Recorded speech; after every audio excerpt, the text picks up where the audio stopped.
saw a werewolf with a Chinese menu in his hand. The views and opinions expressed in this podcast do not necessarily reflect the view of Wolfpack Research or any of its officers. The views and opinions expressed by guests are their own, and their appearance on this program does not imply an endorsement of them or any entity they represent. We are not investment advisors. We hold no registrations with the SEC, FINRA, or any other regulatory agency, and none of the opinions expressed on this podcast should be considered investment advice. The listener should assume that we have positions in and stand to benefit from any stock or other security mentioned on this podcast. Do your own research before making investment decisions.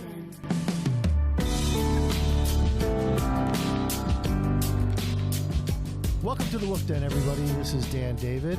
Joining me from the pack today is Carl, our sound engineer, ever present. God help us all.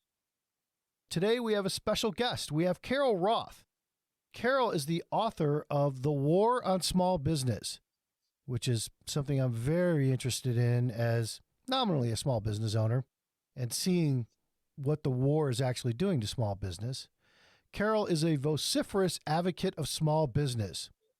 For all of our listeners, I want you to know that Carl came up with vociferous on his own. So you should be as impressed as I was. It was my word of the day. Okay. As a matter of fact, she was named the top 100 small business influencers by Small Business Trends in 2011, 12, 13, 14, 15, and so on. She graduated from Wharton School of Business magna cum laude. So, same as me. Right. I went there for a week, I think, for $14,000 and got a little certificate. So 7 full days. I think Carol and I are about on par. She started her career in investment banking, obviously wanting to do God's work, as all investment bankers do. And in 2010, released her first book, Entrepreneur Equation, a New York Times, Wall Street Journal, and USA Today bestseller. She even won an Axiom Gold Medal for Business Book Award. Wow, cool. As a self-styled recovering investment analyst, she has completed more than $2 billion in capital fundraising, mergers, acquisitions, related transactions. So she fits right into our show where we talk about finance. She's a frequent guest and sometimes host of national business programs such as Piers Morgan, CNN, CNBC, and what I'm really impressed with here, MSNBC, Your Business, and Fox News, which you would think are mortal enemies, but they're all fans of hers. As is the NFL, who follows Carol on Twitter. I am so jealous. They used to. They stopped following me. Oh, never mind. Bastards. They got all woke. They couldn't handle me anymore. You can see we love Carol already. Yeah. Carol also acts as a fill-in radio host and co-host variety TV stations in Chicago and New York, including AM 560 and 710 WOR. She's appeared in documentary films and writes regularly in several publications. That's a pretty big intro, Carol. Exhausted. I need a nap. Yeah. We have nap time on this podcast. Well, welcome to the show. When we get up from your nap, we could talk about you being a Bears fan, which is regrettable with all of your resume. Or we can just get right into the book, The War on Small Business. They're both somewhat depressing, so pick your poison. Well, listen, the Bears have the all-time greatest running back, regardless of the stats that Emmitt Smith stole. Walter Payton, Sure. best running back ever. I agree. Yeah, and one of the greatest personalities that brought a lot to football, outside of the game too. And I have to say too, I'm both a Bears and a Raiders fan. So I'm like literally in like every kind of bastion of putting my head through the wall right now. So, well, is there any way we can get you to be a Lions fan? Okay, don't laugh. Can anybody willingly become a Lions fan? I'm so tired of being laughed at. I really am. I mean, I've done those polls on Twitter before. Like, if you had to get rid of 2 teams in each conference, who would it be? So Cleveland. I'm sorry, but the Lions, they're just sort of superfluous. But I know. I'm happy to have them in the NFC North. So. Oh God, you're killing me. You're killing me. Burn her book. So, Carol, The War on Small Business, and you're a well-published author, and I think there's a really timely book about a subject that is not only near and dear to my heart, but it grows worse by the day. Yeah. In my opinion. I don't think it's getting better. I think it's getting worse. Tomorrow's getting worse. tell me what drove you to write this book, put pen to paper and get it down? Sure. So I was actually approached by HarperCollins very early in the pandemic to say, we want somebody to put an economic lens on all of these extraordinary things that are happening. And I actually, going into it, didn't know exactly what that story was going to be, but I knew that small business was going to be a big part of it, because as early as late February or early March, when panic set in around this pandemic, and you started talking about CARES funds and crafting relief bills and whatnot, I had put out my own work on, if you're going to shut down small businesses, which is, by the way, in my opinion, sort of like eminent domain, you're taking somebody's property rights for the public good, then you have to compensate them properly. And so if these yahoos in Washington, D.C. want to actually do something, there's a way to do this. There's a way to keep small businesses in business. There's a way to keep people on the payroll. It probably would have cost $1 trillion, of which you would have gotten a decent amount of that back in taxes. And then that would have been eminent domain compensation. And clearly none of that, nothing even close to that happened. No. So I knew that small business was going to be a story, but as time went on and more power got consolidated with the biggest companies out there, 7 tech companies gained $3.4 trillion in value in 2020. It was the best year for IPOs and SPACs on record. And you've got hundreds of thousands of small businesses closing, millions more struggling to survive. It was very clear that that was going to be a big piece of it.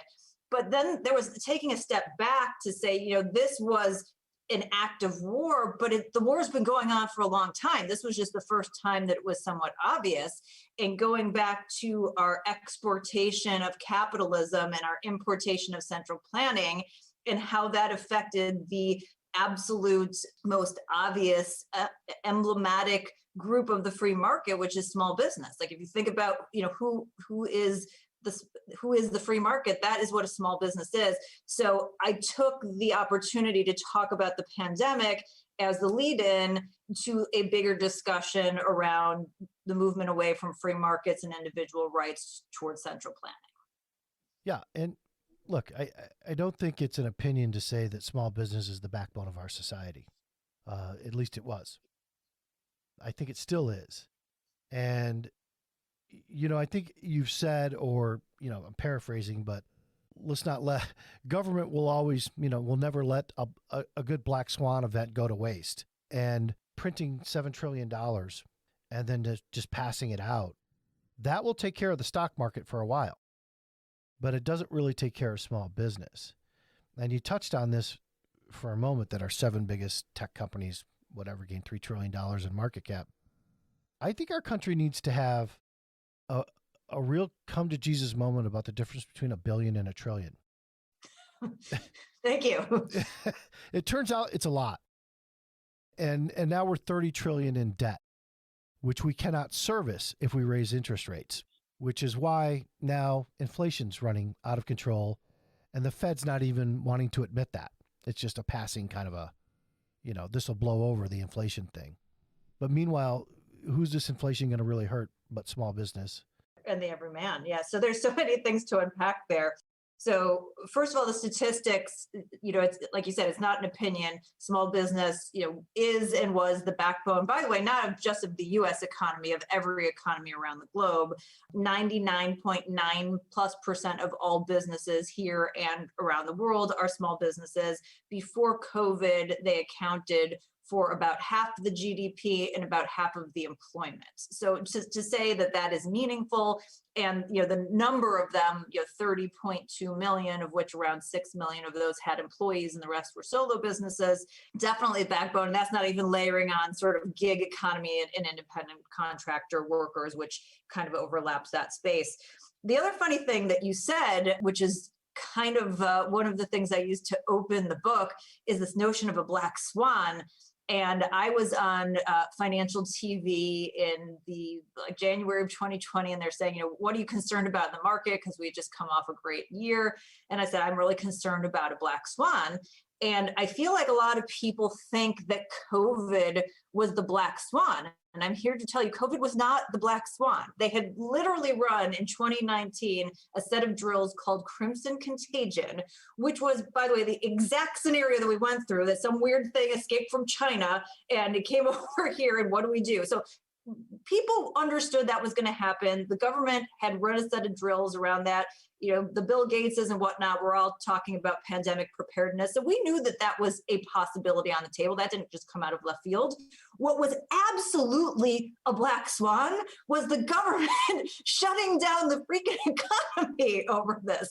And that is the black swan event. I mean, no matter what we've had previously with H1N1 or MERS or whatever it is, like never did anyone at any point in time say, you know what might happen? The government might just say, you can't do business anymore. And in fact, my husband and I remember talking about this in like late February and saying, you know, what if you just tried to shut down the economy for like 2 weeks? Do you think we could even do it?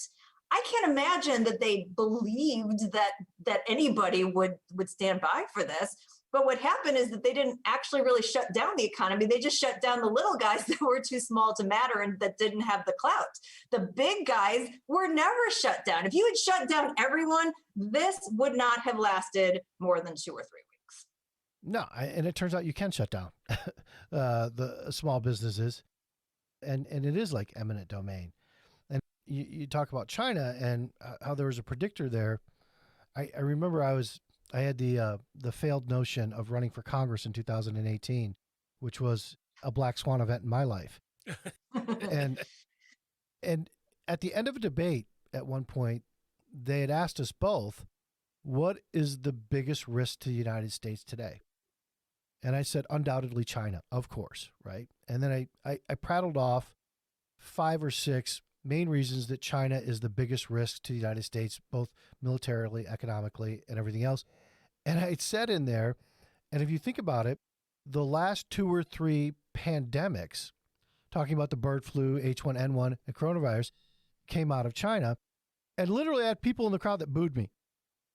Right? They were just like, oh, you're just a fear monger, you. But people don't really realize how much of that had come out of China, because China is so good at forcing a chill on the freedom of speech that you can't even identify the country China with these pandemics anymore. People forget the bird flus from there. People forget that the original coronavirus is from their H1N1 because they won't let you call it the Spanish flu or the West Nile virus, right? Which are identifiable with the region that they came from, even though the Spanish flu started in Kansas City, but that's another subject.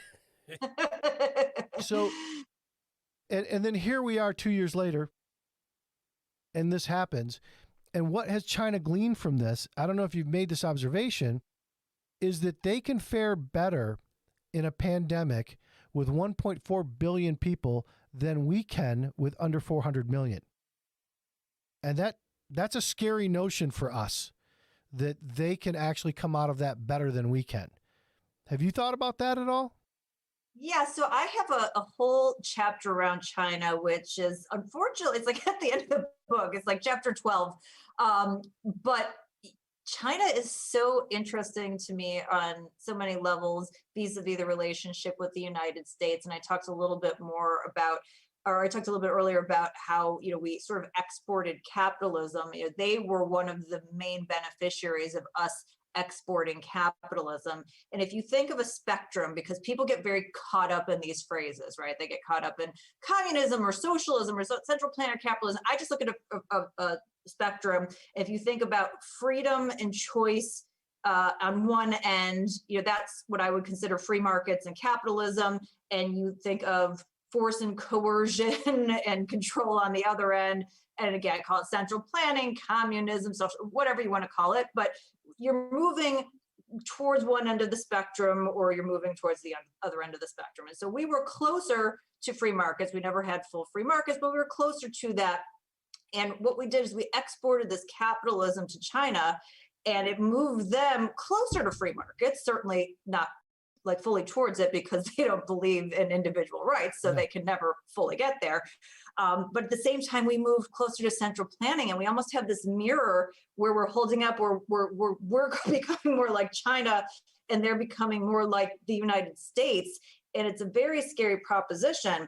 That being said, and going back to the whole point of us trying to get back towards free markets, is that I don't think they ever realized the Chinese dream because of all of the force and control that they have instituted.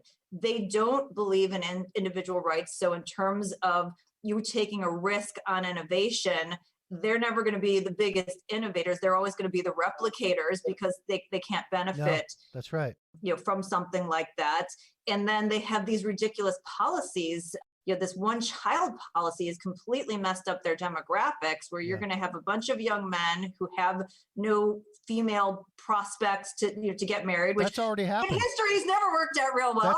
That's already happened. There's 110 for every 100 women. Yeah, so that's a disaster. Yeah. And then you have a population that's aging rapidly that doesn't have enough young people to support them. And then you have all the distrust. So I'm not as worried about China replacing us as I think this is what you were getting to, is that they realize all of these things are falling apart, and what kind of lashing out are they going to do to try to hang on to that force and control?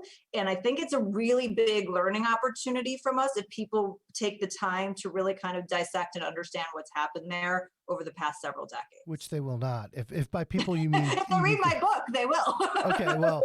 Okay. If by people you mean Congress or our government, they will not. Well, no, because they don't lack the knowledge, they lack the courage, and that's a totally separate discussion. Well, I would make the point that having lobbied them for several years on behalf of investor rights out of China, that they lack both in many cases. Okay, fair enough. It's a very humbling thing to see, because you want to believe that your country is the greatest in the world, and we still are, but it doesn't always have to be that way. Great Britain was Great Britain before they're just England now, and Ireland. It was in their name. They were great. Yeah. They were Great Britain. They literally said it. It was in the branding. Yeah. There was the Roman Empire, and now there's some cobblers in Italy that make clothes too. So that's what happens with the crushing weight of debt, generally to empires like ours. And if you think we're not an empire, but we're, in 80 different countries with our military, I don't know what you want to call that, calling it empire-ish. And China gets that stretching us financially, even while they're stretching themselves, is only to their benefit. So I don't know if it was a calculated attack on small business, if they suss this out or plan this out. I know that they plan our future better than we do, in that they have that 5-year plan they publish. Well, they have a 10 and 15 and 20-year plan for themselves. And guess what? They have a 5, 10, 15, and 20-year plan for the United States too. They plan out our future as well, which I think is a useful exercise to have if you're in competition. And it's something to be concerned about. They really have been one of the number one reasons that we have lost so much small business. If you think about what they would call the U.S. Postal Treaty, right, where it cost more to send something from South Carolina to New York than Chengdu, China to New York, because we have this treaty with them that was, I think it was the 1920s when this was written, and it still benefits them as an emerging economy. And I think the last administration was doing something about that. I'm not sure that that's continuing, but there's something that definitely needs to be done on a parity level. I don't think you're anti-globalist. I'm not either, but I think we're both fair play globalists. Right. Capitalism only works if you're playing with other people who believe in capitalism and are willing to play by the same rules. And that was the fatal flaw that China had, that for some reason our arrogant folks in Congress seem to believe, like, we'll just throw some, democracy and free markets over there and they'll eat it up, not realizing, no, they're communists. They don't believe in human rights and individual rights and all of these things. So it's impossible for us to have them as an equal player. And so that's the issue, is to have capitalism, you have to believe in individual rights and property rights. You have to have the protection of them, and people aren't willing to play by that, then you get the slanted playing field. So we have the 1-2 punch. We have the China punch. And like you said, it may or may not be intentional on their front. But then we have the punch that's coming from, inside the house. The call is coming from inside the house, and that is our government. And as these politicians have moved to a more central planning type of model that they have imported, small business, and I'll leave it up to you. I don't even need to convince you whether it's through that they're too small to matter or they're too hard to control. But either way, they don't serve the purposes of politicians. There's no way to get 30.2 million independent small businesses to agree on issues and to fund campaigns and things. Right. So it's just easier to have 10,000 or 15,000 big and medium-sized businesses to deal with. Right. So they are completely expendable. And I have my own theory, but I don't need to convince you either way, because either way it's bad. And either way, you can see that decentralization, which is a big theme in the book, decentralization, stands in the way of central planning and central power. And these politicians realize that. And either it's too inconvenient or it's intentional. That's why they did the things that they did during COVID, but it's why they've been doing the things they've been doing all along, and why the new policies coming out, whether it's raising the minimum wage or raising tax rates or the PRO Act or whatever it is, are all things that sound like they're going after the big guys. But as we know, and we saw this in the Great Recession with the Dodd-Frank legislation, it always ends up hurting the little guy. And that's the part that it's hard to wrap people's brains around. I love that Frank got to sign on to that when, he was the biggest Fannie Mae, Freddie Mac supporter in the early 2000s. And then he's going to solve the problem. That's what they do. They set fire to your house. They burn your house down, and then they start the GoFundMe for you. And then they want to sell you insurance. Yeah, I mean, banks too big to fail got bigger. They're now bigger than countries, in some cases. Maybe all of them together bigger than ours. So there's really no pushback we can give anymore there. And I want to be clear here. Like, I'm not changing my view on whether I think the vaccines were important and, whether adults, especially those at risk, should take them. I do believe that personally, that you should. I'm a little more agnostic with kids. You can have that own conversation yourself. What we're really talking about is, like, how do you handle an economy during this? And I would make the point that we were able to come up with the best vaccines the fastest through a partnership of public and private enterprise. But really it was private enterprise, right? It was the capital markets that came up with the innovation. And if you have queried and if you have paid attention to any compliment that Vladimir Putin or President Xi Jinping would ever give the United States, what's their biggest envy? They have both said innovation. The United States is so much more innovative than we are, and that's where we'd like to catch up. And I think our coming up with this virus so quickly, as compared to them, with the efficacy that we have, proves that. Do you agree?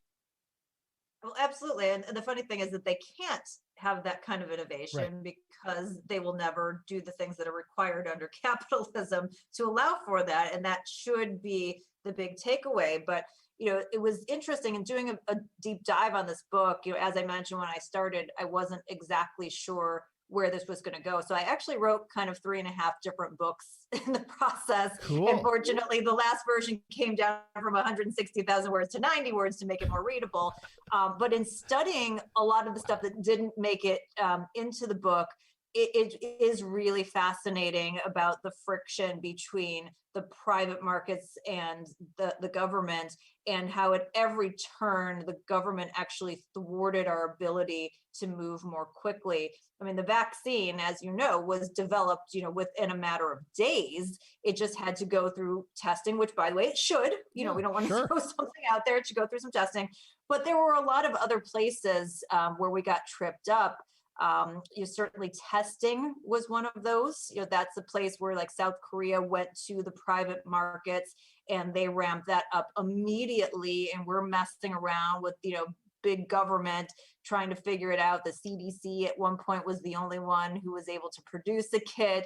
And of course it didn't work and they had to ration testing.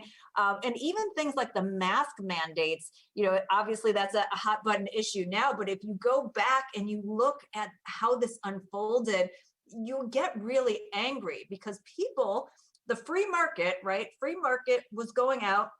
They were purchasing masks, they were purchasing hand sanitizers, they were doing things that were prudent to try to, mitigate a virus the best that they could because they understood how to do it without anybody telling them.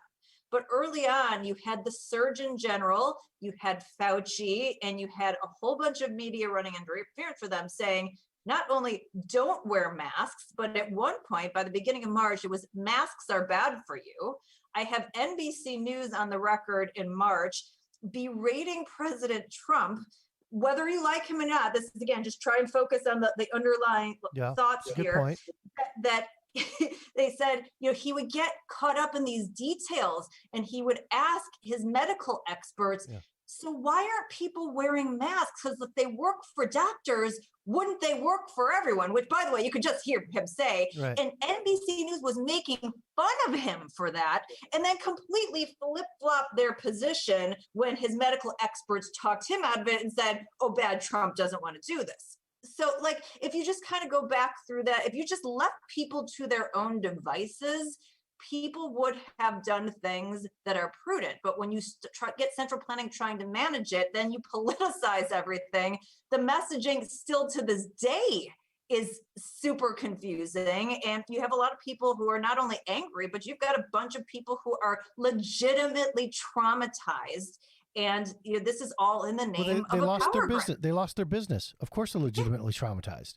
I mean, I know people who've lost their business. So, and they don't want to be anti-American and say, I wanted more people to die. I mean, everybody wanted everybody to live, and we're not denying that there's a virus, but along with some of the issues that came up, not just testing, but there were supply chain issues that were huge.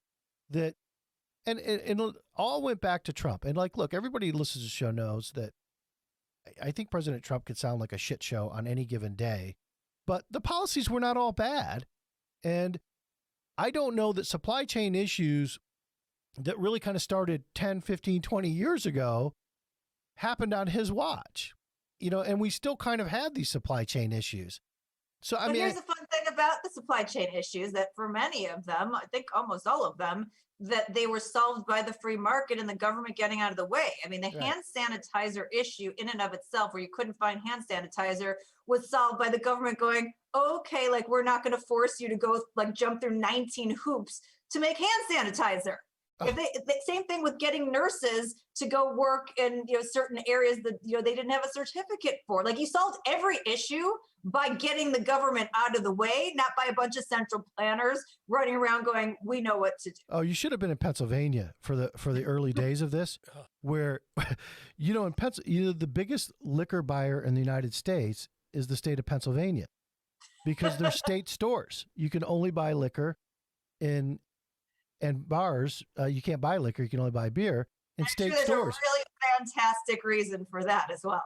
And they shut them down for 3 months. So it was a really bad time to be an alcoholic.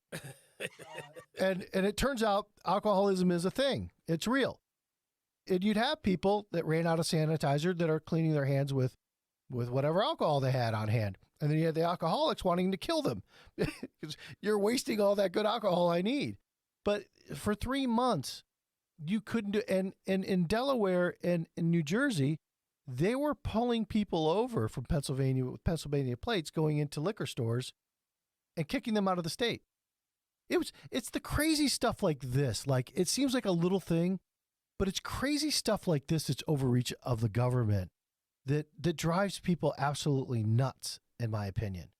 But think about, so head up all these little things. I mean, we're in March, 16th, call it, of 2020, and they told us 15 days to slow the spread. Yeah. And here we are 15 freaking months later, and there are still politicians dicking around with this. When, by the way, everybody who wants to get a vaccine has been eligible to get a vaccine, Right. and they've said that their work and the data shows that. So it does go to show you, no matter what side you are on, of what you thought should have happened, that this was, in fact, in a large part, a power grab. And they did not pursue full liberties, but they didn't pursue full lockdowns. It was just literally, let's, do whatever we can to cement the power so that we can, cement our place and make it more cohesive. And that's unfortunately to the detriment of economic freedom and the thing that brings everybody from every corner of the globe to want to come to America. All right. So Carol, tell me, like from your book or your opinion, or even things that didn't make it in your book, what are the top 2, 3, 5 things that you think were the government's biggest overreach on small business during this pandemic? And what do you think happens from here?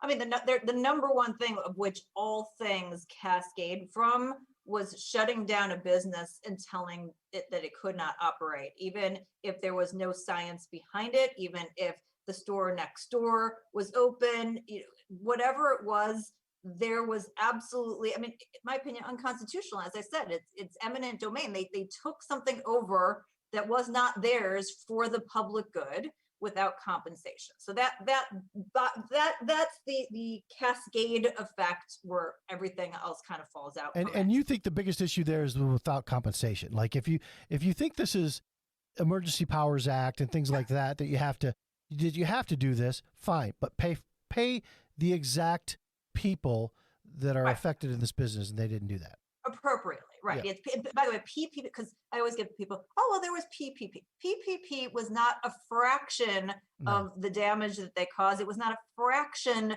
of the total amount of money that they put out there. And frankly, they structured it in such a ridiculous way the first couple of times around that early on, a lot of the businesses that needed it the most didn't even get it. So you initially just had a bunch of businesses die because in this emergency arena, Kanye West was out getting a PPP loan at the same time Forbes was telling everybody he's a billionaire. So, a lot of billionaires got PPP loans. I mean, like, some of them they're good related at filling out paperwork.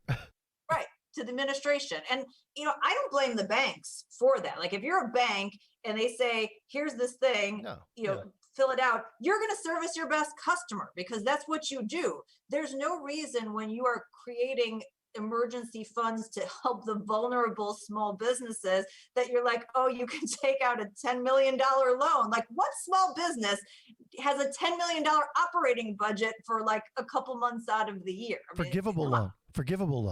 Right, yeah, potentially, if you jump through enough hoops. And that's unfortunately because there were 35 rule changes and guidance changes between the time the CARE Act came out and sort of that first tranche was done. And, really?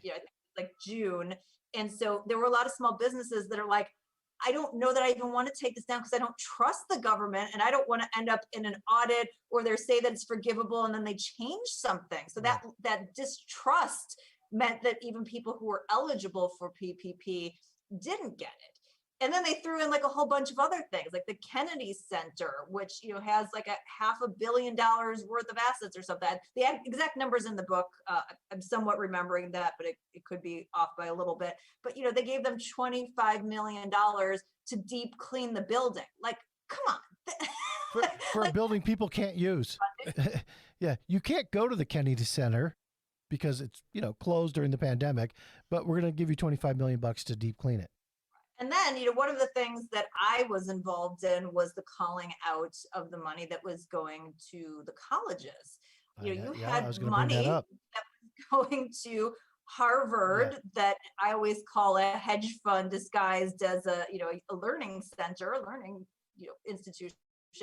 But the big entities that had tens of billions of dollars in endowments, and by the way, had already gotten paid for the full year from their students. Right. Money, they don't even pay taxes. What's happening here? And yet you've got the small business, the backbone of the economy, as you yourself said, that were struggling and all the jobs that were attached to that. So they could have saved the jobs. They could have had the businesses for people to go back to, but that's not what they did. They kicked up the unemployment bonus so that there was no incentive for you to even want to go back to work if you could. You're telling me that's not a war on small business? You're telling me that's not intentional, trying to centralize power and get people on the government dole? I'll take it one step further. In my opinion, and I lay out the case, this is all a march towards UBI, universal basic income, that all of the stimulus and this unemployment bonus, the government will take care of you. You don't have to do anything. You deserve something for breathing. We'll do it. We should be involved with handing out more of the money, and you don't have to worry about working. And that's what this is all about. I mean, it seems like it could go that way. I mean, you've even mentioned you think the Federal Reserve's created zombie companies that, are distorting capitalism and creating, another potential crisis, which I would think, based on our history here, will just be, once that crisis happens, another reason to control more. Because the zombie companies is a great point. This actually came out of Arbor Data Science. They did a huge study that I cite. By the way, the book has almost 500 citations. So this is not Carol just pontificating on things. This is and cited, by the way, from places like the Washington Post and the New York Times. So this is not even I'm just taking it from the small pool that agrees with the thesis. But this came from Arbor Data Sciences. And they said that the Fed, had really helped prop up zombie companies. And if you don't know what a zombie company is, it's a company that doesn't make enough profit to even pay or service the interest on their debt outstanding, let alone the principal. And they said that zombie companies at the time of the research report, which is far beyond or far before even more of the trillions of dollars added to the Fed's balance sheet, but basically those accounted for more than 2.2 million jobs. So those are companies where those jobs could just go all at one time, as well as the small businesses who are potentially creditors to those zombie companies. And then Ruchir Sharma, who is the head of emerging markets and I think all of the management research at Morgan Stanley, he was making the point that it actually crowds out investment and innovation in new companies because this money is going to companies that should be dead, that creative destruction should flush out of the market, because that's not what we want. We don't want to hold small businesses or any business in if they don't have a good business model. We just don't want them to have an unfair playing field, and it just gets further and further slanted away from them. Yeah, and these passive funds, they just, when money comes in, they invest, and when money goes out, they'll invest irrespective of price. They don't care what the price is; they're going to buy because money came in. And when money goes out, they don't care what the price is; they're just going to sell, and that makes this problem even bigger. And I don't know if you know this, Carol. My day job is that I'm an activist short seller. So yes, I have people come to me all the time with a thesis that a company doesn't make any money. Nobody gives a shit. There's so many companies that don't make any money. That is not part of the thesis. There's got to be something better there. Like the chairman stole all the money, set himself on fire, and ran down the street naked. Then I'm interested. And they don't make any money. Even matter today, right? That's, and I feel so much for somebody like you that adds valuable information to the market. Is the Fed has completely disrupted the entire idea of risk in the market. I mean, you can't the concept of valuing a business has gone totally out the window, which is something that you and I both, from long decades in the market, has a hard time putting our heads wrapped around, and we know that there are a lot of negative consequences to that. Yeah, well, I don't have a hard time putting my head around it anymore. Not after last year getting run over a couple of times by the stimulus, and just not really understanding in my head how much $3 and then $4 and $5 and $7 trillion is in liquidity, and the fact that money has to go everywhere, including frauds. There's so many frauds that got. Back to China again. The Chinese companies. We don't have to. We don't. Of fraud. I mean, in China, of course, you're going to be a fraud because it's not illegal in China to steal from an American citizen. So, but they're sitting here. You've got hundreds of them. Hundreds, on our public exchanges. Yeah, well, I point that out regularly, sometimes on an individual basis. But we have it in the United States too. Look, there's this theory that we've talked about with many of our guests who are in the investing world of like kind of legal fraud, right? You throw it in the disclosures, even though it really is kind of accounting fraud, and you get away with it because, I mean, what is the SEC, markets and enforcement, I think 450 employees managing 20 trillion in trading a year. That's how that Jersey Deli got through, the $100 million Jersey Deli. Worth $1 billion with the exercise rewards. I support small business, but there's a point where that gets a little bit ridiculous. I think that was the only SPAC that Chamath didn't invest in. We love Chamath. SPAC Jesus. I'm hoping one day SPAC Jesus will come on our show and explain to us. He's been invited. I know he's been invited. I don't think he's come. It's interesting. So, as somebody who's a former investment banker who did many initial public offerings in my day. We used to laugh at SPACs, right? Yeah. Well, yeah. So you want, as a business, to have the analyst coverage and the support in the market and to have that big parade coming out and disclose everything. And the idea that you would ever think of like doing a reverse merger or going into a SPAC or something, that was always the biggest red flag. Yeah. And then like last year comes along and everybody's doing it. And you're going, okay, yeah, this is getting a little silly. Yeah, you just have these guys that, they come on television too, and they're like, hey, what I have brought you, and you should thank me for, is this wonderful SPAC. And I am only going to make $200 billion on this. You have the potential of making, 20 billion of it. Right. Or not, or it could just go down.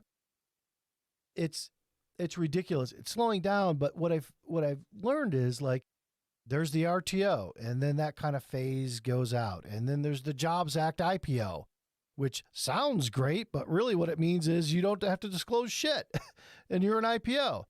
And then the SPAC, and then like RTOs are going to come back because like that's not illegal, right? You can still do a reverse takeover or reverse merger, and it's all kind of cyclical. It's not going to go away. As SPACs start to dissipate, there's going to be another way to get things listed on the market that really should not be there. But the bigger issue is that there's just so much money chasing yield that it enables having, like in a normalized market, that wouldn't happen. Like somebody would stand up and scrutinize that. But at this point, it's like, well, I'm making 40% with my eyes closed anyway. So let's just, take a flyer here, take a flyer here. And, I can't go to Vegas. So like, let's throw a little bit here. And so the Fed has completely distorted every aspect of the market. And so in that, again, kind of spectrum that I keep going back to towards free market capitalism, like nobody should want this. Even if you're benefiting from this today in theory, like there's another side to it. Like you shouldn't want this. And the only people who want it are those who are going to benefit from it, to the detriment of others. And be in power. I mean, those who would want this would believe they're going to be in power in the future. So all of everything with central planning, everything with that centralization. And, it's why we have this big decentralization. It's why you have all these small businesses. It's why you have gig and independent workers. It's why you have crypto, that even to the extent that all of those may have got bastardized. The thesis behind it is the notion is that we don't trust the central planning. We're trying to have a counterbalance, and checks and balances is supposed to be what's at the root of everything American. It just has gotten so disrupted and so out of whack. But decentralization is the only way to fight it, which is back to why, I pound the table for small businesses and why I think everybody should care. And I'm really glad you're a guest talking about that. And, I have to be clear for my part. I don't think this is a Democratic Party problem exclusively. I think the Republicans are notionally better with small business, but still horrible in like getting us into debt that we can't control, that we can't service. It has been a pox on both houses. And I don't really see that changing. So I'm going to ask you, what's your best prediction for what our economy looks like in the next year or two and what policy looks like in the next year or two, going into the midterms, maybe, if there's going to be that pushback, or what's going to happen with debt or some of these zombie businesses. Yeah. I wish I had my crystal ball to tell you don't, but exact timing. But yeah, the types of proposals that are being put forward are so devastating. And I'm going to put some of the tax hike stuff to the side and not get mired in that, because the reality is taxes get raised, they get lowered. It's like a constant lever. It's super annoying, by the way. Like, we shouldn't have to live our lives guessing, what the tax rate's going to be based on which administration. Can we just pause there for a second? Can I make the point that, like, the permanent tax cut were on large businesses for the Trump tax cuts. Correct. The ones that expired were on small businesses. Correct. And by the way, the small businesses, a lot of those are pass-through entities, so they didn't get the same level of tax cuts that the big guys got. And I made a big fuss about that too. So at least you got something, but it wasn't, again, a level playing field. Again, war on small business. Who's the one that funds the politicians, and who are the ones that have the lobbyists? So yeah, that becomes an issue. So let's put some of these like ridiculous policies around some of the tax stuff to the side, because that's the kind of stuff that is going to constantly be in battle until we pull back the scope of the government. The scary stuff is the stuff that once you institute it, you can't pull it back, or it's just more difficult to pull it back. So something like raising the federal minimum wage, something like the PRO Act, if we were to move in the direction of UBI, like once you promise somebody something, even if there are disastrous consequences, it never goes in the other direction. You've never had a decrease in the minimum wage because it was a disaster. You've never had, some entitlement be pulled back because some politician made a promise that they couldn't keep because they knew that they weren't going to be in office by the time someone had to deal with it. It is those kinds of things that, if they get instituted, are like potentially put us over the cliff. And then the debt situation, man, I mean, more and more discussion about the dollar losing its status as a reserve currency, within the next decade or 2 decades. There's a lot of really scary stuff. And as you mentioned, the numbers are so big, billions versus trillions, like people can't even get their heads wrapped around how much money the government's spending, how much the Fed is enabling that bad behavior. And they have this great trick, and it doesn't matter the party. They get us to point fingers at each other and argue about which one of us should pay more, instead of all of us coming together and going, no. You have far too much money. All of us want to pay less. You do more with less. Right. If we could do that, how about you spend less? Yeah. How about spending less? Maybe we could do that. We have a spending problem. We don't have a quote unquote revenue, which is not revenue, it's just taking our money. We don't have a tax collection problem. We have a spending problem. And then when you get into the people, what would you get rid of? Let's start at the top. Don't even get rid of anything. Just cut the budgets in each one of those silos to start and see where the inefficiencies are. Well, the sequester actually worked. Remember when that was going to be a catastrophe, that Obama had to do the sequester and everything just got cut across the board? And that's what happened. And it was a big non-event. We ended up cutting some expenses through a just like a blanket sequester of spending. Yeah, there was a survey that came out from Self Financial that showed how much in taxes the average American paid over their lifetime. And no matter who you are, what you earn, on average, it was over 34%. And in some states like New Jersey, it was up to over 49%. Oh, try California. Think about that. The fact that like all of this money, all this prosperity that could be going out and used for innovation and used in the way that you see fit is going to the government. Like, why isn't why is anyone saying, no, they should really get more? They've got too much of your money. 34% on average is insane to be giving up to the government in a free country. Yeah, it's a lot of money. And, it's a lot. And it looks like it's going to be more money, which, when Obama raised taxes, I remember back in like 2009, it affected me in every way possible, right? Like, cause I traded and there were extra taxes for that. And I just said to myself, you know what? Fine. I I have more than most, so I'll pay a little bit more because everybody's going to get free healthcare, and it's going to be great, and we're going to solve this healthcare problem. Oh, And Dad. I know. Oh, Dad. Yeah. Right. I really have just I could have had a chat with you back. Can we go in the hot tub time machine and like go back in time? Sure. I guess I just wanted to be like, I want to be supportive of every president we have, of every government we have. But I find myself getting more and more disappointed, whether we're starting a war that we don't need to be in, that we say is going to cost. I mean, really, the first number that was put out there by the Bush administration was this would be $50 billion. Seriously, really, and then it gets worse and worse. And you're right. I mean, I think the more government does, the more they get in our way. And I mean, with the debt we have, and with taking more away, it's not going to. You talk about taking from the top earners, fine. But like, think about it. If you take the top 10 wealthiest people in the world, chop their heads off and throw them in a ditch, you're not even going to pay 1 year worth of our budget. Yeah, you get 3 or 4 months worth of government, which is, I think, one of the things that people don't really understand. And by the way, if you had the top 10 in America that went and moved somewhere else, let's say they all moved to Switzerland, it wouldn't have impacted anybody's life. So like, you're not making any more or less money or getting anything more or less because these 10 people have so much. That's, I think, the disconnect that people who don't have a business and financial education don't understand. They also don't understand that they're so wealthy because of the value of their business and the role that the Fed and the government's played in that, and that they're not like Scrooge McDucks, swimming around in a room of gold coins, which is a separate issue as well.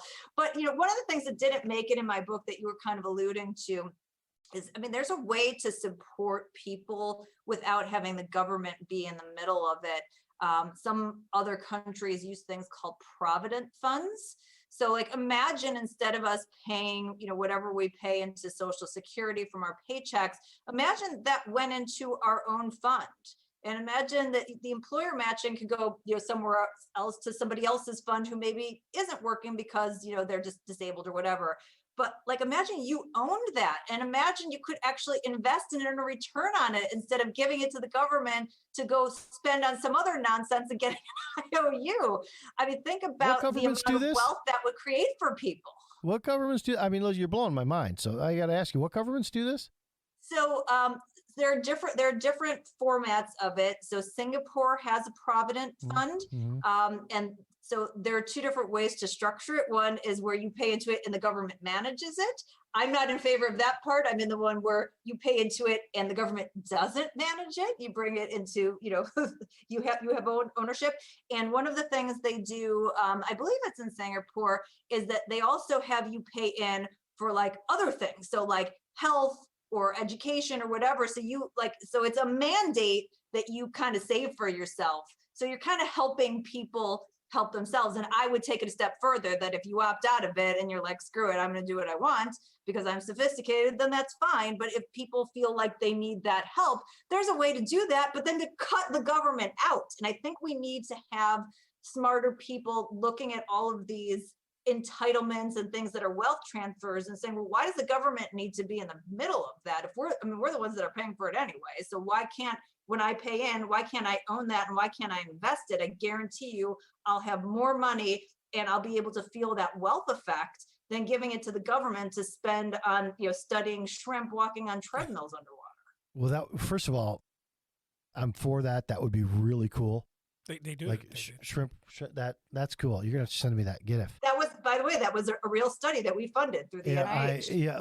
Like the study of arrows when that first healthcare act was just, it's ridiculous. But I could tell you one of the reasons we can't do that is because all of the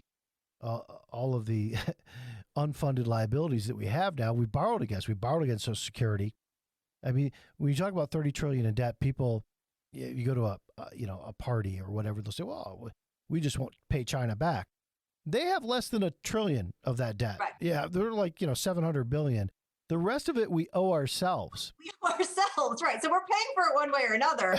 So that's here's the thing. If you took me, and especially took me 10 years ago, and you said, listen, Carol, you give up Social Security, but for the rest of your working life, you can pay in and you own it. I'm out. That's all you need to tell me. I'm out. Great, fine. You don't owe me freaking anything. Have fun with it. Do what you need to do, but I get to keep the rest of it because at the end of the day, we're going to pay for it either way. And either we're going to have the stupid government in the middle adding like taxes and idiocy on top of it, or I'm going to be able to actually invest that money. Yeah. So there's a way to do it. There is a way to do it. But again, it takes courage. Okay, well. And also somebody who's smart. Yeah. And that's the other problem is we elect people based on the fact that they're popular like we did in high school, not based on any domain expertise, yet we have them in charge of, trillions of dollars per year and, cryptocurrency and financial regulation and healthcare and everything else. Really good idea, guys. Really good idea. Yeah, I mean, I can see why people get into cryptocurrency though, because once you stop trusting the dollar, I mean, it is about not trusting the dollar, right? That's all that backs the dollar is faith. Yeah, that's it. At this point in time, it's the faith in U.S. production and then the government's shepherding of the U.S. production, right? I mean, that's it. Well, that's what it is. I try to put it in perspective for people, so they can visualize it. That $3.5 trillion stacked on top of each other can take you to the moon. That's a literal truth. I mean, it's no wonder that lumber is now 3 times what it was. We're using all the paper, I guess, to print the money, but we don't actually print the money, right? So we could go to the moon and back like 6-7 times just with dollars stacked on top of each other with the amount of debt that we have. I don't know that there's getting out of that. And now we've got the inflation where, you've got a piece of plywood's $25 last year. Now it's $90. And we say that's going to come back down to 25. I don't believe that ever. I don't know that it'll always be at 90, but it's not coming back down to 25. The price of chicken doubled. I mean, if I'm noticing the prices of something, this is where my wife gets concerned. I've never noticed the price of anything in like 50 years. And I was like, what? When did 4 pieces of chicken at the supermarket cost like $18? And we're not at Whole Foods. So and by the way, so just to say there's 2 aspects to that inflation, right? There's the monetary policy piece, and then there's the government keeping people out of the workforce piece and paying them to stay home so that you have to pay a higher price to get people back and mess with supply and demand. I've never seen so many help wanted signs in my life. So you've got the Fed and the government, there's this little evil cabal of central planning working together, and you are not the beneficiary, by the way. When did they lose their independence exactly in your mind, the Federal Reserve? I mean, they used to be quasi-independent, right? I mean, So I talked through the story in the book, The War on Small Business, and I borrow a lot from, with citation from the case against the Fed from Dr. Murray Rothbard, if any of you know him, fantastic economist. Oh yeah, we're buddies. But what happened is, they tried all of these national banking structures, and the people who were in charge, like the Morgans and all these influential bankers, didn't feel like they had enough control and didn't feel like they had a mechanism for bailing themselves out if they got into trouble.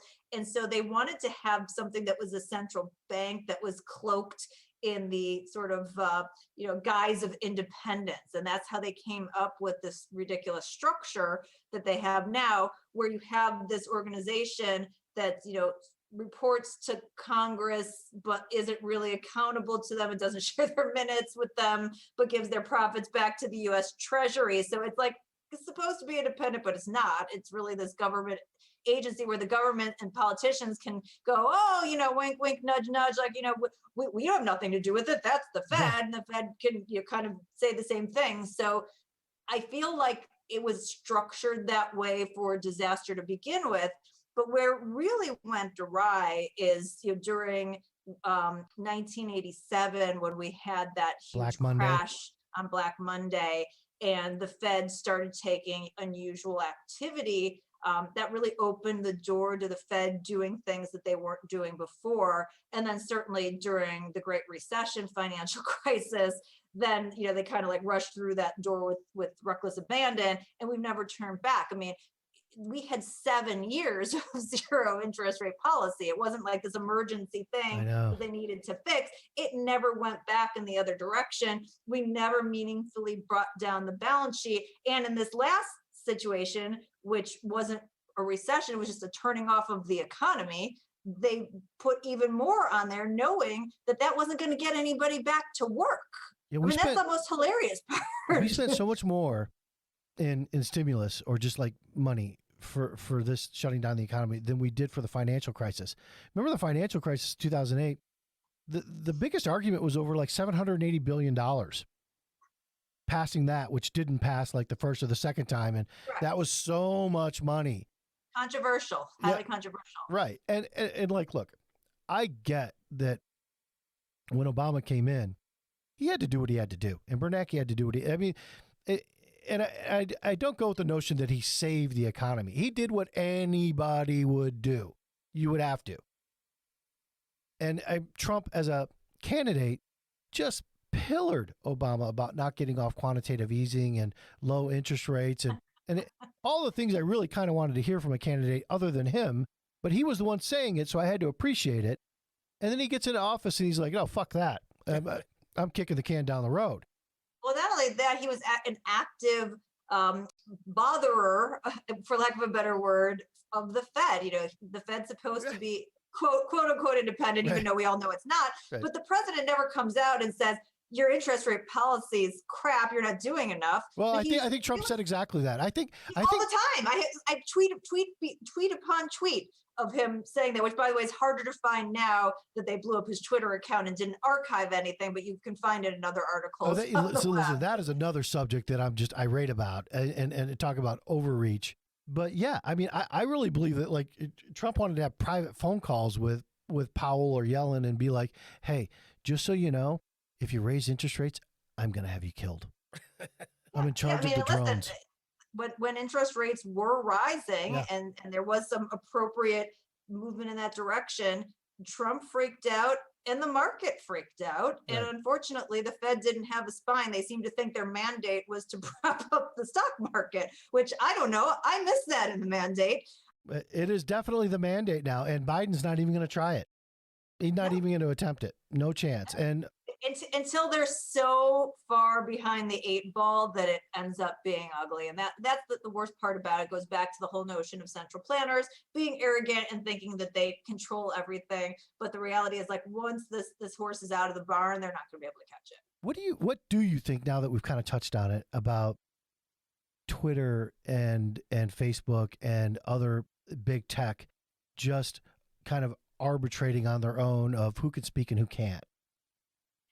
So I'm an advocate of free speech, both from a constitutional perspective as well as from a concept.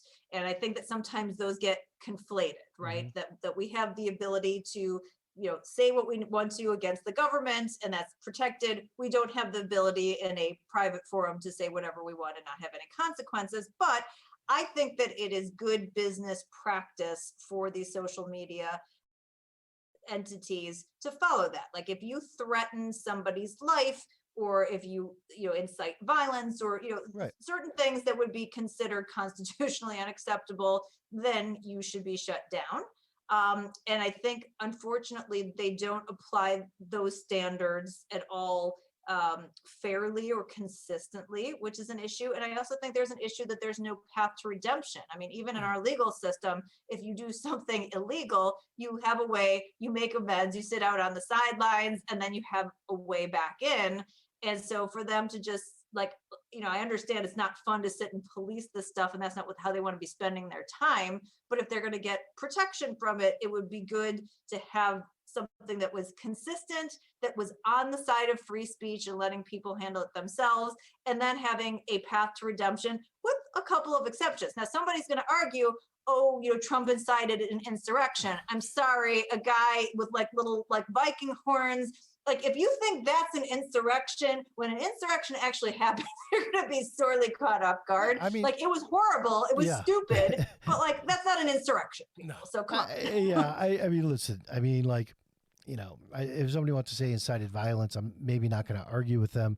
I too have a different concept of insurrection.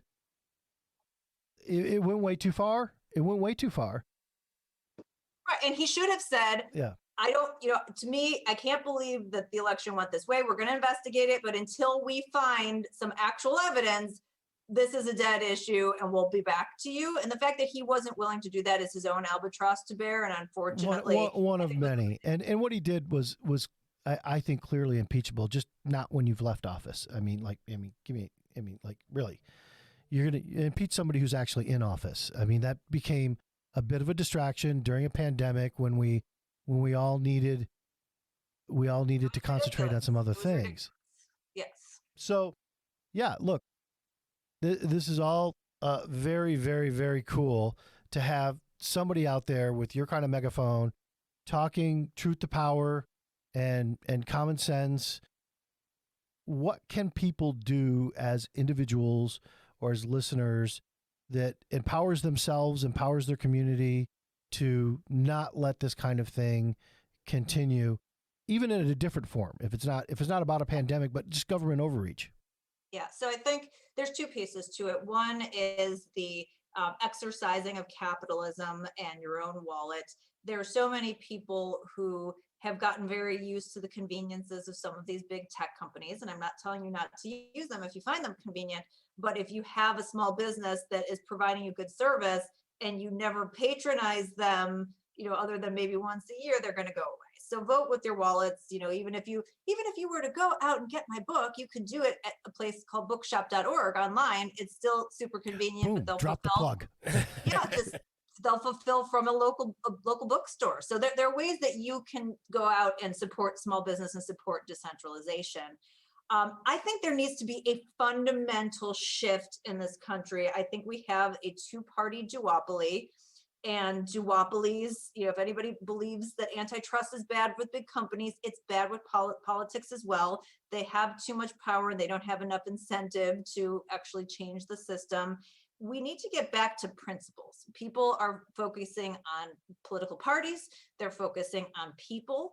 And at the end of the day, if you get towards those and you get away from principles, then it's just going to devolve. And it doesn't matter if it's a red or a blue or red.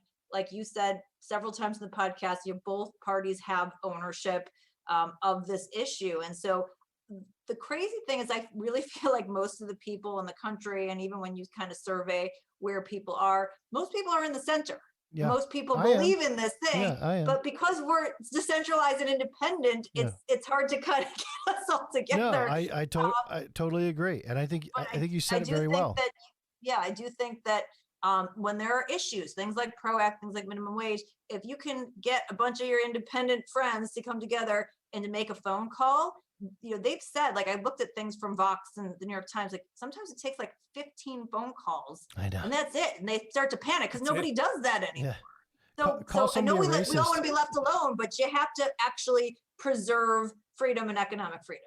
Like there's a responsibility there. Tell them they're not woke. Tell them they're a racist. Tell them, whatever, that they're anti-China, and they'll capitulate. And I think that you said it very well when you're like, if we just get back to principles and policing yourself first, right? Not having a double standard for everybody else in your life, and you can act the way you want to act. And as far as our duopoly, I totally agree. I remember people saying, like close friends, we just need to burn down the Republican Party. And I'm like, okay, well, the only thing more dangerous to a two-party republic is a one-party republic. So, please come up with another plan. Like, and we make it very, very hard. I get it, to have a third party, because independent. Well, so that's part of that. By the way, that's part of the duopoly, and this didn't make it in the final version of the book, but I did a whole research study on that, and that's intentional. The two parties basically funded the system that decides who has debates and all these things. They don't want the competition from a third party. No, and that's so, right. But we all know, all of us free market people know what happens with competition. Right. More choice, better outcomes. Like we need more competition. So you would be for a more defined third and fourth party, right? Like absolutely. Other than independent, which I have no idea what it means. Libertarian, I guess you could drink Drano if you want to. The Green Party, you love nature. They're not defined. Some sort of centrist, like new, like, kind of Tea Party 2.0, like whatever that looks like. And here's the thing too, is that people always talk about government. Well, that would result in government gridlock. I actually think that we could use some government gridlock. Like we don't want them doing when they do things, it always ends up badly. So if we can get some gridlock and they don't do anything, at least like we have some time to try and maybe like bring it back. So I don't necessarily think that's an argument against it. What we've been in for the last 20, 30 years is government gridlock. I mean, so having a third or fourth party where you now have to compromise because you're never going to have that full majority.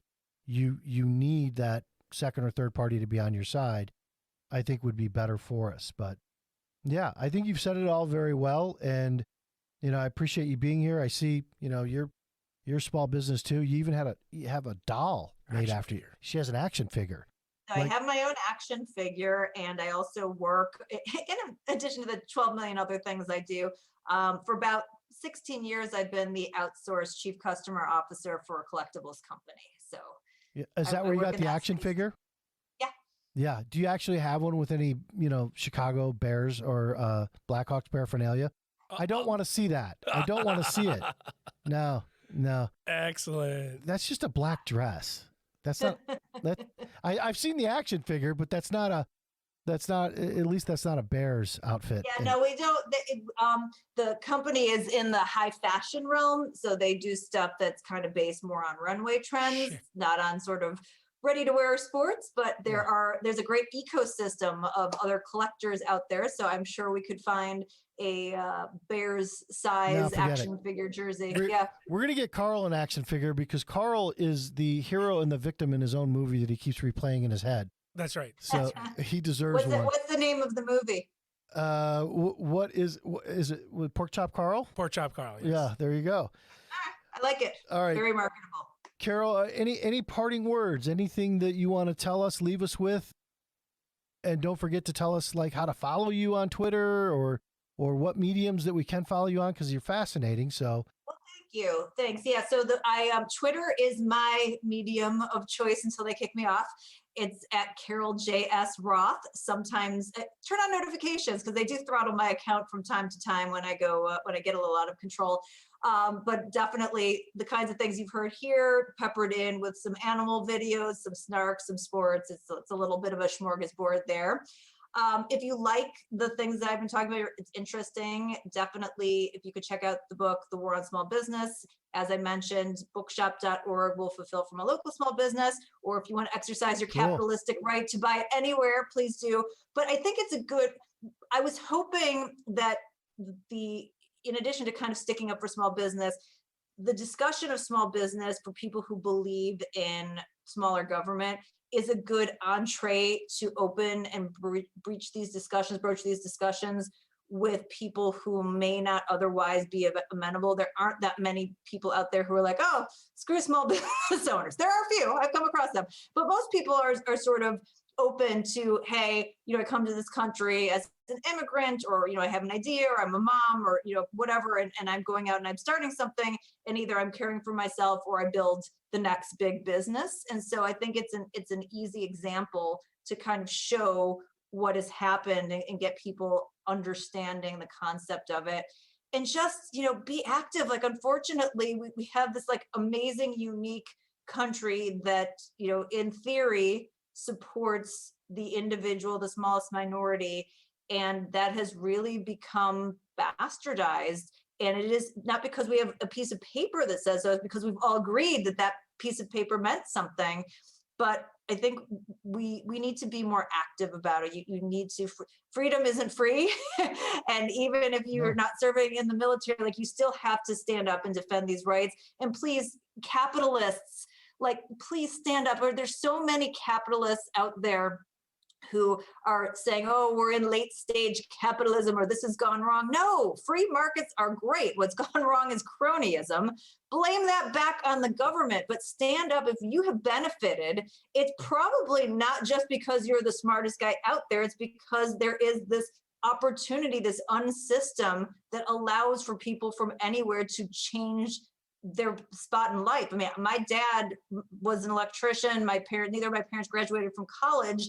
And, here I am in a totally different situation because of that opportunity. We need to preserve that opportunity for others. You don't want to pull the ladder up behind you. So teach people about capitalism. Teach them. You all know this. You all know that equity is the path to building wealth. So teach more people about that, not going on the government dole. Like, you wouldn't stand for that in your own life. So stop talking about that.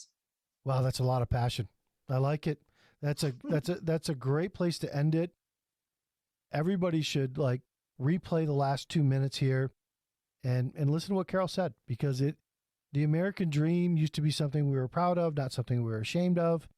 It doesn't have to be at everybody's expense. It can be at everybody's benefit. That's when we're at our best. And Carol, you've just been a great guest. I really appreciate what you're doing, and we'll look forward to seeing you down the road and reading your stuff. Awesome, Dan. Thanks so much. And thanks to Carl, who I think tracked this down, put this together, put all the notes together. Appreciate you as well. Oh, don't the team do that. effort. The Don't do teamwork that. makes the dream work. Don't do That's don't right. do That's that, right. Carol. That's don't right. do that. And to our listeners, thanks for listening.